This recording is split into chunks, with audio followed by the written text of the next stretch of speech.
Hi guys, today we will explain about changing region on Temu. This is a simple task. The first thing is log in your account in Temu. Then you will be redirected to the same page like me. Once you will be logged in, take a look on the right top. Here you will see your profile name. Just take your mouse cursor on that, and here you have to tap on this option, your profile. Here is your profile section.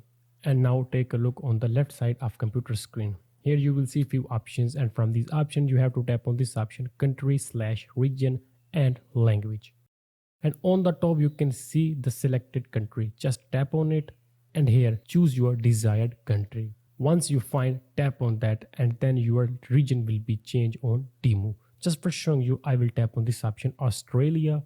Here are a few things you need to know if you want to switch your region. Item availability, prices, shipping prices and tax may changes. It means the availability of an item and tax will be applied according to your choose region. So after confirming, tap on this option, switch to Australia, then your region will be changed on Temu.